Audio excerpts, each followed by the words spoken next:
to Maycee as you were waiting for her to wake up. Wasn't every part of you a little bit worried that how long she was out? I mean, it's part of the sport. I mean, you know that it's always like that. I just wanted her to wake up, thinking that to wake up as soon as possible. Yeah. What were you thinking about the fight before the end of it, and how did you feel about your own performance? I trained so well this fight camp. It was very, very tough. It was very, very hard. I wanted to get a finish.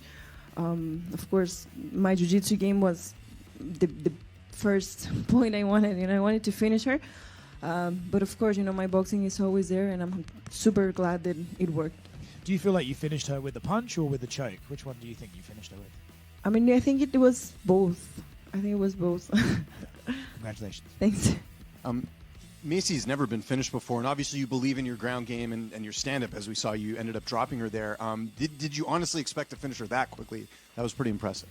I mean, like I said, in our first fight, I was very close to finish her in the second round. Unfortunately, on the third round, I tore my ACL. So even it was that kind. This second fight, my focus was 100% to finish her. I trained it like so hard, like I've been telling you. With my team, I have an amazing team behind me. We always work really, really hard, and I'm proud of that. So yeah, I mean that was the goal for this fight. Was there a bit more pressure going into this one? Because I know drop 2 and then you had the draw, obviously. What was sort of the mentality going in? Was it, I got to go out there and really remind people that I'm still a contender? Yeah, I mean, of course, it's always hard to get 2 losses in a row. I'd never experienced that before. But injuries have been part of the journey. But like I said, healthy Alexa is a very different version from healthy Alexa without injuries. So I'm super happy that all my injuries healed, that I'm better, and I'm back. I know you mentioned about when you want to fight and where and all that stuff. I didn't mention an opponent, which understandable. I know you're not the type to call anyone out, but do you look at the division and see some of the names that are there and think that would be, like, there's a couple fresh matchups, got Aaron Blanchfield, Mano Fior, like there's a lot of big names that you haven't fought yet.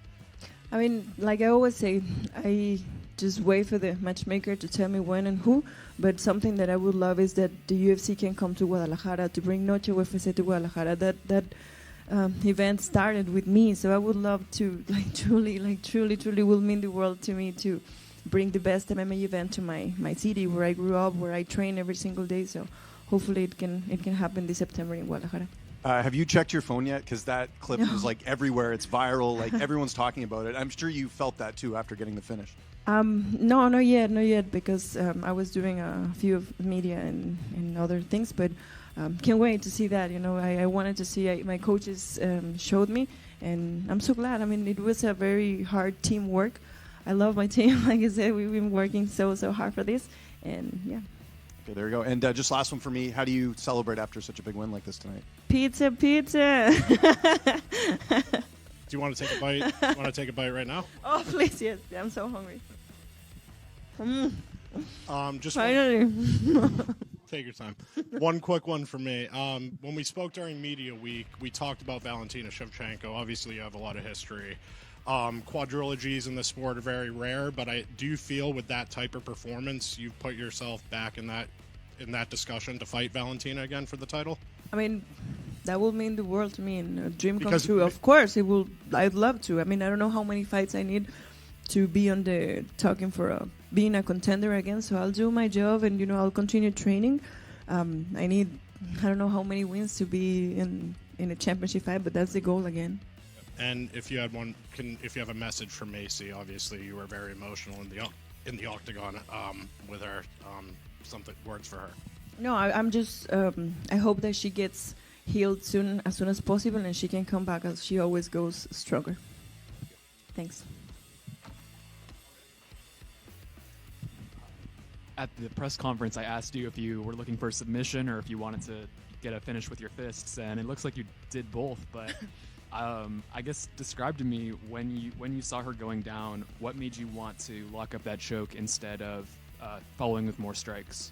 I mean, we are always taught that no matter what, you always have to wait until the referee stops the fight. So sometimes people fell down or do a knockdown, so you don't know. So I also train, like I told you before, I wanted a submission win.